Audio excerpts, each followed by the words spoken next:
საქართველოში დემოგრაფიული კვლევა ჩატარდა და თქვენთვის სიმართლის თქმა ისევ მე მომიწევს. საქმე იმაშია, რომ საქართველოს თანამედროვე ისტორიაში პირველად დაბადების მაჩვენებელი კრიტიკულ ზღვარს ჩამოწდა. 2020 წლიდან ჩვენს ქვეყანაში იბადება იმაზე ნაკლები ადამიანი, ვიდრე კვდება, მაგრამ ეს ჯერ არაფერია. ამასთან ერთად საქართველოს ყოველწლიურად ტოვებს დაახლოებით 50,000 ადამიანი. ამ დროს აზერბაიჯანში მოსახლეობა წელიწადში 312,000 ადამიანით იზრდება. სომხეთში 146-ით, ჩვენთან კი მინუსი და ეს არ არის შემთხვევითი. იცით რატომ?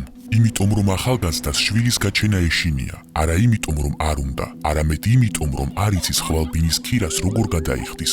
ამ დროს საქსტატი გვეუბნება რომ 2020 წლიდან დღემდე მოსახლეობა 240,000 ადამიანით გაიზარდა, მაგრამ არ აკონკრეტებს ერთ დეტალს. ეს ზრდა ქართველებით არ მომხდარა, ეს ზრდა მიგრანტების ხარჯზე მოხდა. რუსების, ბელარუსების, ინდუელების, ჩინელების, ანუ ციფრი იზრდება, ერი მცირდება. რეალურად კი თუ ტენდენციები არ შეიცვალა, 2050 წლის საქართველოში იცხოვრებს 1,9 მილიონი ადამიანი, რომელთაგანაც ეთნიკურად ქართველი იქნება მხოლოდ 80%-მდე. მე ამას ვამბობ არა იმიტომ, რომ შეგაშინო, ვამბობ იმიტომ, რომ ჯერ კიდევ არ არის გვიან, მაგრამ მალე იქნება. გააზიარე, ეს ყველამ უნდა იცოდეს.